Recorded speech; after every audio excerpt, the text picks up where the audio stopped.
दोस्तों एक खूबसूरत लड़की को जिसकी उम्र 18 साल की होती है, उसकी शादी हो चुकी होती है। मंदिर के पुजारी उसको ले जाकर तहखाने में ले जाते हैं। ले जाने के बाद उसको प्रसाद खिलाते हैं। प्रसाद खाकर वो लड़की बेहोश हो जाती है। उसके साथ बारी बारी से कई बार शारीरिक संबंध बनाते हैं दोस्तों। उसके बाद दोस्तों क्या होता है आइए जानते हैं। नमस्कार दोस्तों, क्राइम स्टोरी में आपका स्वागत है। मैं अफसार सिद्दीकी। अगर आपने हमारे चैनल को सब्सक्राइब नहीं किया है तो सब्सक्राइब जरूर कर लें। दोस्तों ये सच्ची घटना हम आपको सुनाने जा रहे हैं। ये राजस्थान के बाड़मेर जिले के एक छोटे से गांव की ये घटना है। एक गांव में पति पत्नी रहते थे। पति का नाम, उनकी नई नई शादी होती है। पति का नाम महेश होता है, उसकी पत्नी का नाम पूजा होता है। महेश जो होता है दोस्तों, जैसे इनकी नई नई शादी हुई होती है, पूजा महेश से ज़्यादा शारीरिक संतुष्टि नहीं प्राप्त कर पाती है, इसलिए वो ज़्यादा दुखी रहने लगती है। उसके दिमाग में हमेशा ही कुछ और चल रहा होता है। दोस्तों जब पूजा को महेश के द्वारा शारीरिक संतुष्टि नहीं मिल पाती है, उसके अंदर चिड़चिड़ापन महसूस होने लगता है। उसका इलाज कराने लगता है और ऐसे आश्रम में पहुंचता है जहां पर उसे पता चलता है कि ऐसे बाबा हैं जो सभी तरह की बीमारियों का इलाज करते हैं। जैसे ही वो उन बाबाओं के पास पहुंचता है, पहुंचने के बाद अपनी बीवी को उनको दिखाता है। उसकी बीवी दिखने बाहर में बेहद खूबसूरत होती है। दोस्तों पूजा बेहद खूबसूरत होती है, जिसकी अभी अभी शादी होती है, लेकिन उसको शारीरिक संतुष्टि नहीं मिल पाई थी, इसलिए वो थोड़ी चिड़चिड़ी हो गई थी। लेकिन उसका पति महेश समझता है कि शायद इस पर कोई भूत प्रेत का साया है या कोई और बला है। ये तरह तरह के नाटक करती है, इसलिए वो उन बाबाओं के पास दिखाने के लिए ले जाता है। जैसे ही बाबा उसको देखते हैं तो देखते ही उनके मन में काम वासना जाग उठती है। उनके मन में लालच छोड़ता है उसके साथ शारीरिक संबंध बनाने का।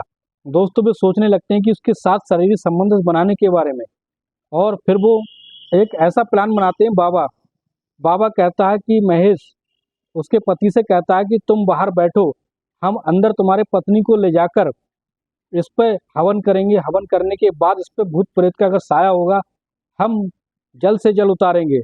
अब ये कहकर वो क्या होता है, जो बाबा होते हैं, बाबा उसको 1 घंटे के लिए बाहर बैठा देते हैं महेश को। ये दरवाजा हमने बंद कर लिया। वो एक तहखाने में ले जाते हैं उसको। तहखाने का दरवाजा बंद कर देते हैं। वो बाबा पूजा को ले जाकर तहखाने के नीचे ले जाते हैं। उसके बाद उसको एक प्रसाद खिलाते हैं और कहते हैं कि ये तुम खा लो, इसके बाद हम तुम्हारे हवन करेंगे। लेकिन जैसे ही पूजा जो होती है वो उसको प्रसाद खाती, खाने के बाद बेहोश हो जाती है। उसके बाद दोनों बाबा उसको निवस्त्र अवस्था में कर देते हैं। बारी बारी से उसके साथ कई बार संबंध बनाते हैं, उसका रेप कर देते हैं। दोस्तों फिर कुछ देर के बाद जब तक उसके साथ रेप करते रहते हैं, जब तक उससे होश नहीं आता है। जब पूजा को होश आ जाता है, होश आने के बाद उसको कपड़े पहनाते हैं और कहते हैं, और ये बात पूजा जान चुकी होती है कि उसका रेप हो चुका है, लेकिन ये बात शर्मिंदगी महसूस कर रही होती है और अपने पति को ये बात नहीं बता पाती है। जैसे ही वो तहखाने से बाहर आते हैं और महेश से कहते हैं, खाने से आने के बाद पूजा जो होती है अपने पति को सारी सच्चाई नहीं बता पाती कि उसे शर्मिंदगी महसूस होती है। उसको ये पता चल चुका होता है कि बाबा ने उसके साथ बलात्कार किया है। अब क्या होता है दोस्तों, जो बाबा बाहर आते हैं उसके पति से कहते हैं कि इसके ऊपर बहुत ही बड़ा भूत है और इसके लिए तुम्हें कम से कम 1 हफ्ते तक इसको रोजाना हमारे पास लाना होगा, और हम हवन करके एक एक भूत, इसके पास बहुत भूत हैं, सारे भूतों को हम उतार देंगे। जब ये बात जो होता है महेश सुनता है, सुनने के बाद कहता है कि हाँ, जैसा तुम कहो बाबा जी वैसा करने के लिए हम तैयार हैं। लेकिन अगले दिन जैसे ही महेश जो होता है अपनी पत्नी को बाबाओं के पास लाने, आश्रम में लाने की तैयारी करता है, तो पूजा जो होती है वो मना कर देती है। वो कहती है कि वो नहीं जाएगी। लेकिन वो सच्चाई भी नहीं बता पाती शर्म के मारे कि उसके साथ बाबा ने मिलकर बलात्कार किया था। महेश जो होता है जबरदस्ती उसके साथ जबरदस्ती करने लगता है। तभी पूजा कहती है कि मैं नहीं जाऊंगी। लेकिन फिर अगले दिन फिर यही हाल होता है। पूजा को जबरदस्ती महेश जो होता है बाबा के पास आश्रम में ले जाता है। ले जाने के बाद फिर वही कांड होता है। दोस्तों वो तहखाने में ले जाते हैं। ले जाने के बाद उसको प्रसाद खिलाते हैं। जैसे ही वो बेहोश हो जाती है, फिर उसके साथ उसको निवस्त्र कर देते हैं और उसके साथ बारी बारी से 3-4 बार शारीरिक संबंध बनाते हैं। इससे फिर यही बात तहखाने से 1 घंटे बाद निकल कर आते हैं। कहते हैं महेश से कि अब इनका भूत जो है वो, कुछ भूत तो भाग चुके हैं और कुछ रह गए हैं। अब इनकी मानसिक स्थिति सही हो जाएगी पूजा की, अब जो सही होने वाली है। अब यही होता है। वो कहते हैं कि अगले दिन तुम्हें फिर आना होगा। लेकिन अब इस बार क्या होता है, जैसे ही अगला दिन होता है पूजा को वो आने के लिए महेश कहता है, लेकिन अब वो अब की बार पूजा जो होती है वो अपने पति से लड़ने झगड़ने लगती है।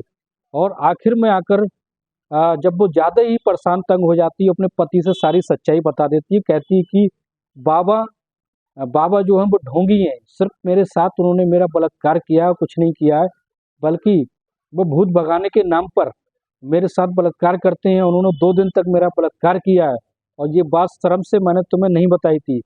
मेरे ऊपर कोई भूत प्रेत नहीं है, बल्कि मैं इसलिए परेशान थी कि तुम मेरे साथ शारीरिक संतुष्टि नहीं दे पा रहे थे, मुझे शारीरिक सुख नहीं दे पा रहे थे, इसलिए मैं चिड़चिड़ी परेशान थी।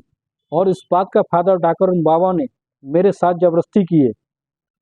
अब क्या होता है, महेश का दिमाग जो ठनक जाता है, महेश जो होता है उन बाबाओं को सजा दिलाने के बारे में सोचने लगता है।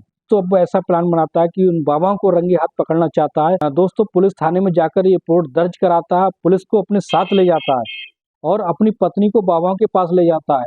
पुलिस को ये कह देता है कि तुम पीछे से आना, जैसे ही मैं बुलाऊं।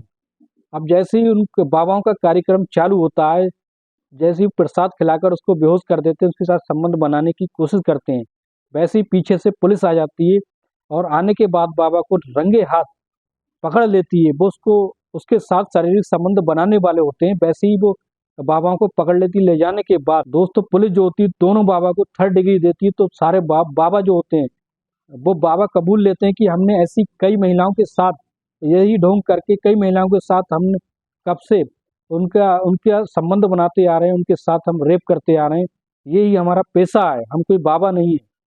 जब ये बात पुलिस सुनती है तो उन्हें कोर्ट में पेश किया जाता है और उनको कड़ी से कड़ी सजा दिलवाई जाती है। और उस तरीके से फिर क्या होता है दोस्तों, महेश और पूजा की जो महेश जो होता है वो अपनी पूजा से कहता है कि ये मेरी ही गलती थी जिस वजह से तुम्हें ये सब सहना पड़ा। अब महेश जो होता है वो अपना इलाज एक डॉक्टर से अपना इलाज कराता है। इलाज कराने के बाद जब सही हो जाता है तो अपनी पत्नी को पूरी तरीके से संतुष्ट करने लगता है। वो अपनी पत्नी को पूरी तरीके से संतुष्ट करने लगता है और फिर जब संतुष्टि मिल जाती है तो वो दोनों अच्छे अच्छे से दोस्तों दोनों अपनी ज़िंदगी बहुत अच्छे से काटने लगते हैं। दोस्तों, कैसी लगी सच्ची घटना